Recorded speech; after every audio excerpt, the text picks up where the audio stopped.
Hello, everybody, and welcome to the Ride Home podcast. I am your host, Hunter Mulholland, and today it is August 12th, and we are talking about the Dolphins' tie with the Chicago Bears in the preseason opener. So the Dolphins and the Bears played on Sunday in the preseason opener.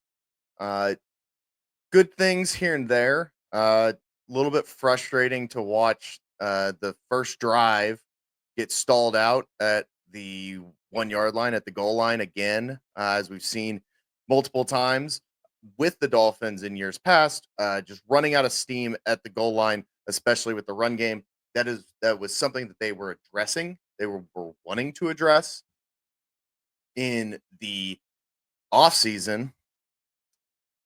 And obviously the first test, obviously it is a lower tier test because it's preseason.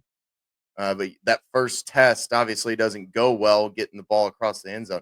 Now, there were three Dolphins touchdowns, all three of which came on the ground from running backs.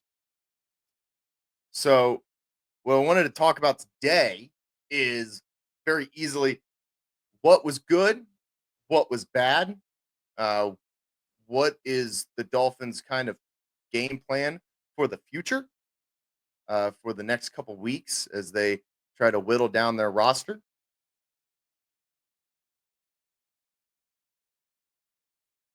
So to start, let's start with the positives. So Tua only plays one drive, doesn't get sacked.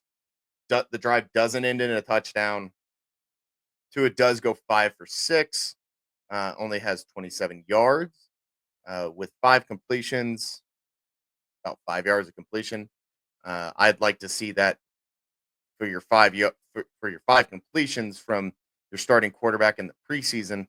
I know he's not running out there with the ones and twos on the receiver core, but I still would have liked to have seen that number be closer to 40-45 from Tua. But I'm also not going to complain that he didn't throw any interceptions or turn the football over, like, well, only one, but like his counterpart um, in Tyson Bagent, as well as his teammate in Quinn Ewers. Ewers fumbled twice, uh, lost both of them. Not a great sign. It's obviously his first real snaps as a rookie. He's coming into preseason. He was a 7th round pick. Not a lot of expectations. You've got two ahead of him, and then you also have Zach Wilson, who is presumed to be ahead of him. But then throughout training camp, Ewers goes and impresses and takes the steps forward to say, hey, now, is there actually a conversation between who's going to be the number 2 quarterback if the Dolphins need it? If who's going to play, if the Dolphins can be in a position to where they can rest Tua and some of their starters in week 18, who's going to be that guy? And at first, it looked like it was clear cut. It was going to be Zach Wilson. And then in training camp, it was going to be this combination of these two are going to kind of duke it out. And I think when Ewers started to get a little bit more favoritism from the media, but then he goes out, he goes 5 for 18, 91 yards, sacked twice, passer rating of 48.1. Sorry, not 481, 48.1. Throws an average of 4.1 yards an attempt. Sorry, 5.1 yards an attempt. He just doesn't like give you that want to see him out there if something was to go wrong. Now, it's week 1 of the preseason. In 2 weeks' time, we could be looking at it as Quinn Ewers is taking control of the QB2 role. Next week, he could come out and go 16 for 18 No picks, no sacks, no fumbles, flawless gameplay. And then Zach Wilson, on the other hand, could come out and do what Quinn Ewers did today, turn the ball over a couple. Sorry, what he did Sunday, turn the ball over a couple times, and all of a sudden now there really is a conversation again. I think it's too early to call. I think that Wilson right now, if I was to be in Mike McDaniel's shoes and deciding who was going to be in what tier on the depth chart, obviously Tua Tagovailoa is number one. He's QB1. He's going to go into the season as QB1, barring any injuries.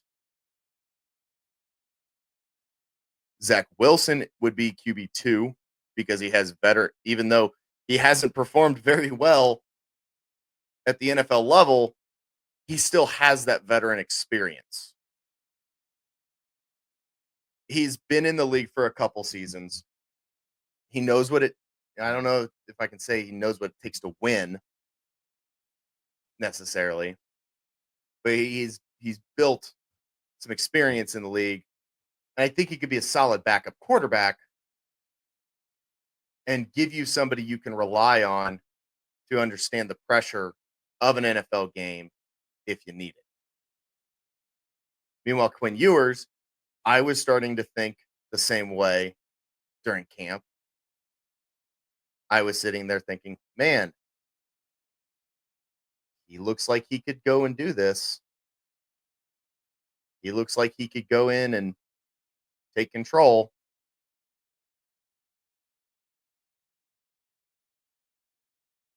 He doesn't in game one. So we'll see where it goes in the future. But right now, if you're looking at the quarterback position, Quinn Ewers right now has a mountain to climb after week one of the preseason. Because even though Zach Wilson didn't like blow it out of the water, he had a rating of 98 or 92.8, was sacked 4 times for 24 yards, didn't turn the football over, didn't fumble the football and retain it in either way. So even if he did fumble the ball and got it back, he didn't do that. He didn't fumble the ball and give it away either. 96 yards on 9 attempts, 5 completions. Zach Wilson played a lot better than what I was necessarily expecting. So there's some points there with the quarterback situation, and it's always going to be a conversation until Tua plays 2-3 seasons healthy with no signs of any regression or health concerns. He has to come in and play for a couple seasons and show he means business and is ready to go. And I think he can do that. It's just until he does have 3 straight seasons in my eyes healthy, there's always going to be a question mark. There's never a question mark with Patrick Mahomes or Josh Allen or Lamar Jackson. There was never a question mark with Tom Brady. There were never question marks with guys because they proved that they were going to be on the field and be reliably on the field every single down, every single week, every single time that you needed them. Now, some guys have missed games here and there. Obviously, Brady had an ACL tear. Uh, Lamar Jackson has missed time. Mahomes has had some injuries late in seasons, but then has gone on to win the Super Bowl. So, kind of negates any concerns with him. Until you see that from the quarterback position in Miami, there's going to be a question. There's going to be a question about whether or not the Dolphins have a competent backup quarterback. Dolphins fans, we all know who Chad Henne is and how he performed with Miami. He came in and won a playoff game for the Chiefs after Mahomes went down. He came in and beat the Browns to keep their season alive to go on to the Super Bowl. He didn't finish out the playoffs. Obviously, Mahomes came back, but he came in and he was able to do it. So it doesn't necessarily matter. You don't have to be a good starting quarterback to be a good backup quarterback. You don't have to be. That's quite literally the reason you're a backup quarterback. So if Wilson can come in and let's say Tua has a he rolls his ankle in like week 3 and has to sit out the rest of the game and the game's like maybe already out of hand one way or the other, or it's the Dolphins have the lead and it's just hold on to it. I think you would feel comfortable right now seeing Zach Wilson go in there and seeing him take over. So we'll circle back to that as the preseason rolls on. And we'll see if my statements remains true of where I think right now my brain believes that Zach Wilson would be a better backup quarterback than Quinn Ewers in this offense. We'll find out. But I do want to move on to the running backs. Obviously, I mentioned the Dolphins had 3 touchdowns scored. All of them were on the ground. One by Ollie Gordon, one by Jalen Wright, and one by Alexander Madison. Alexander Madison is done for the season. He suffered a neck injury and actually had surgery on Sunday in Chicago, ending his season prematurely. The Dolphins have addressed that concern with signing 2 fresh running backs. And we'll come back to that because I want to finish talking up about the game. I want to talk about the defensive side, and then I want to actually get into some running back options that the Dolphins have if the 2 that they just signed don't work out.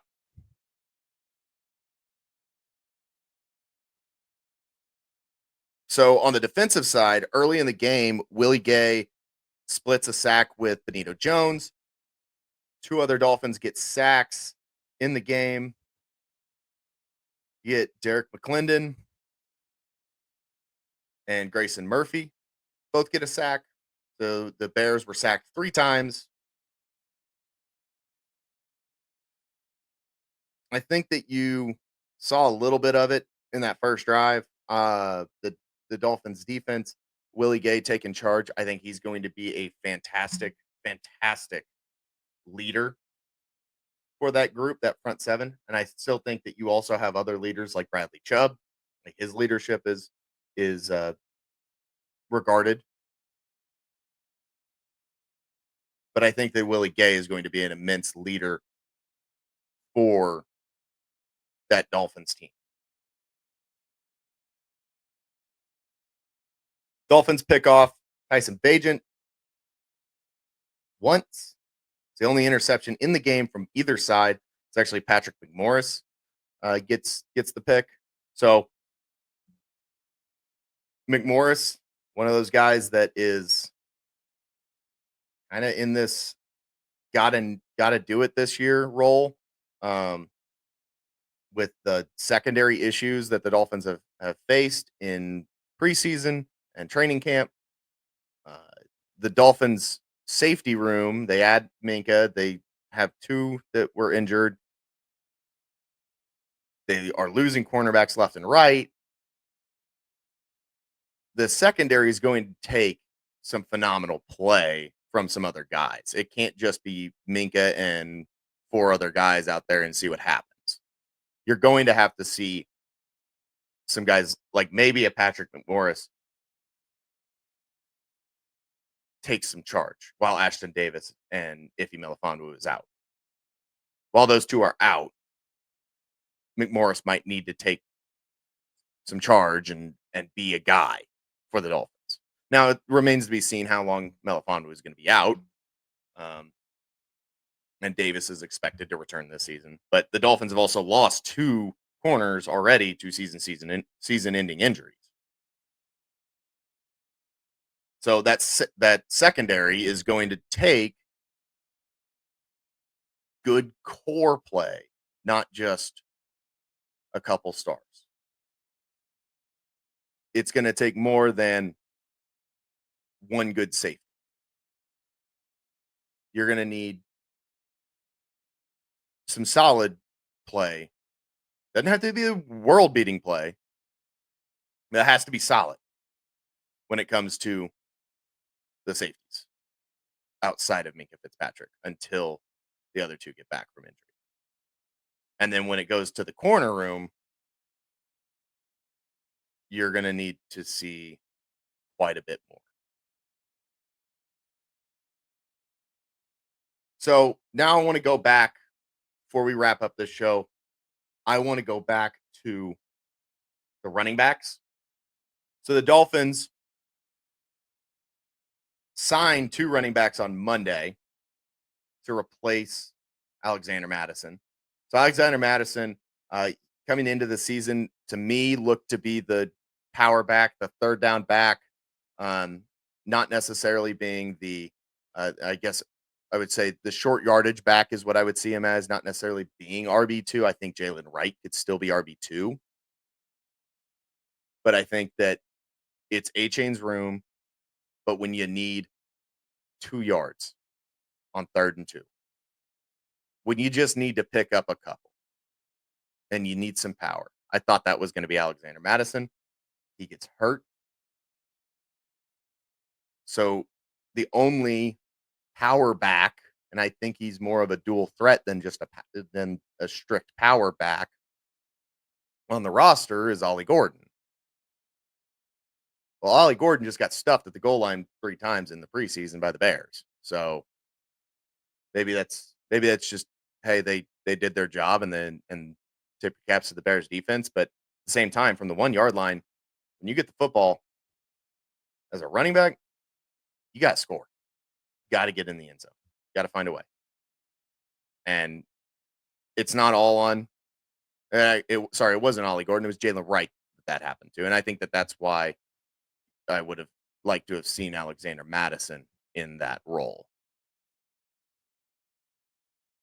Sorry, I mixed up my notes here. But it was Jalen Wright gets stuffed 3 times. I would have liked to have seen Ollie Gordon try to do that. I would have liked to have seen Alexander Madison try to do that, because it tells me right now that Jalen Wright is not your power back. And so when you go out and the Dolphins sign Aaron Champlin and Mike Boone, who are both not power backs, you have a room. Champlin is a 2nd-year vet or a 2nd-year pro. I can't call him a vet after 2 years, especially after just 3 games. Champlin's a 2nd-year pro. Mike Boone is an 8-year vet. They're both a bit more speedier, elusive style backs than a traditional power back. They're smaller. So Madison was going to be that guy. Well, now you have to find that guy, and you sign 2 guys that are not that type of player, and you already have your speed, elusive, pass catching back. You got 2 of them.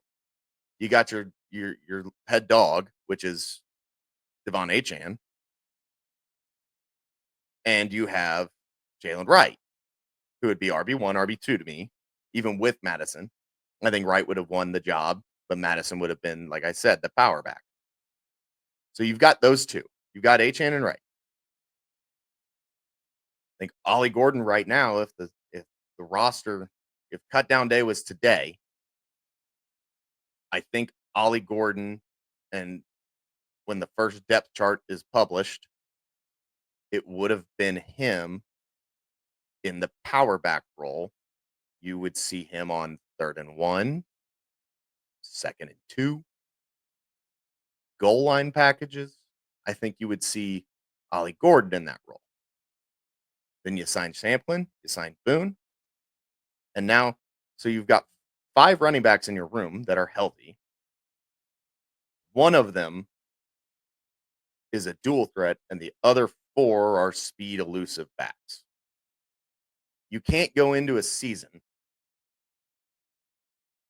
with that construction and expect to be successful, because teams are going to start to sniff out hey, Achan's lined up back there, Jalen Wright's lined up back there, Mike Boone's lined up back there. They're not going to try and run it in the A gap down our throat. That's not going to happen. So you have to understand, if you're the Dolphins, you still have to be looking. You have to find somebody. And they did they worked out Jamal Williams on Monday as well. They didn't sign him to a contract. I think it would have been better had the Dolphins signed Boone or Shamplin and then also Jamal Williams, or a Jamal Williams style running back, in my eyes. That makes more sense to me, because then you have three speed elusive backs and two guys that would be your traditional power back style of running back. Where now all Jamal Williams does is just come into the room and do the same thing that Alexander Madison was going to do. And now you have two guys that don't fit that role. So it doesn't make sense unless there's something underlying with Gordon and Wright that is not public, to where the coaching staff doesn't trust them. It doesn't make sense to sign two speedbacks when you lost a power back. So there are a couple other options that the Dolphins have.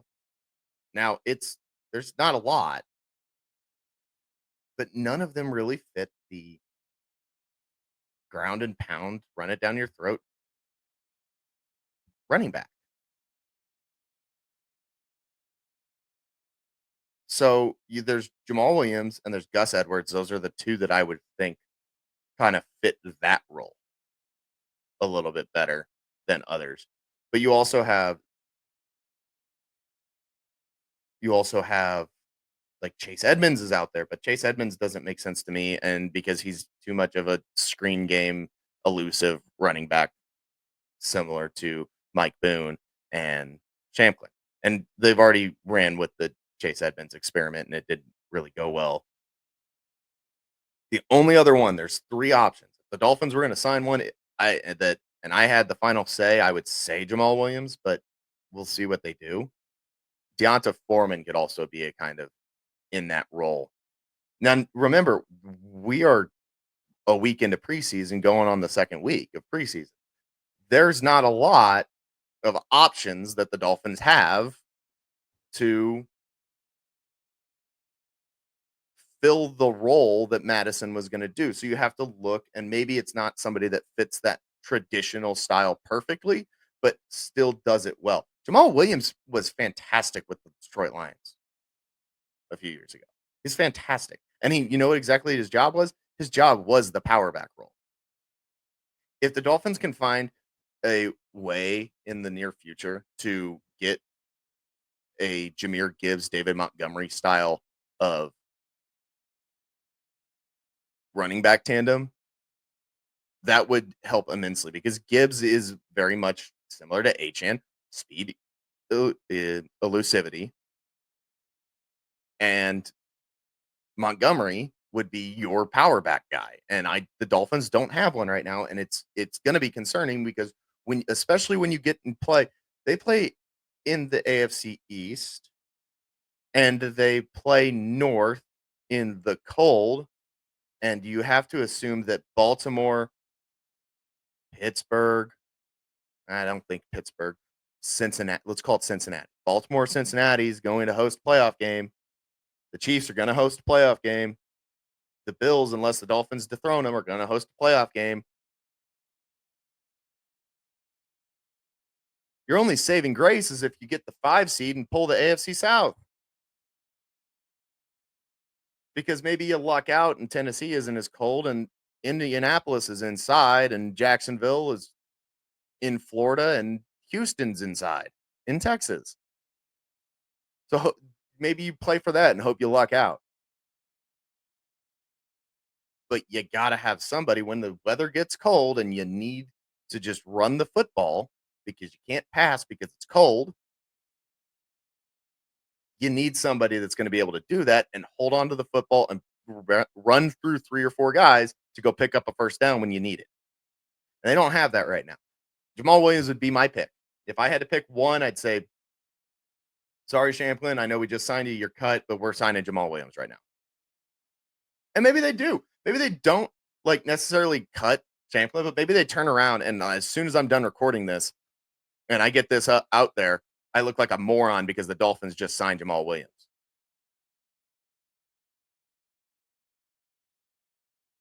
But at the end of the day, that's what's going to need to happen. They're going to have to find somebody, and it could be on the roster. It could be Ollie Gordon. I don't care. I would love for it to be Ollie Gordon. I was very excited when the Dolphins picked him in the 6th round this season in this past NFL draft. I was very excited for that. But what I want to see is I want to see somebody say, we don't have this. This has been the bane of our existence for the last 3 seasons. When the weather gets cold, we can't run the football because we have speed and elusivity backs instead of 3 yards and a cloud of dust running backs. And granted, they've addressed that with the offensive line. Sure. But somebody's still got to step up and get the job done. So that's all for me today. Once again, I've been your host, Hunter Mulholland. This is going to be the Ride Home podcast. We're here on YouTube. We're on Spotify. We're on Apple Podcasts. Give us a download. Give us a subscription. If you are not listening to this on YouTube, there's video over on YouTube. But like and subscribe. Ring the bell. Download us on other platforms. I will talk to you on Thursday.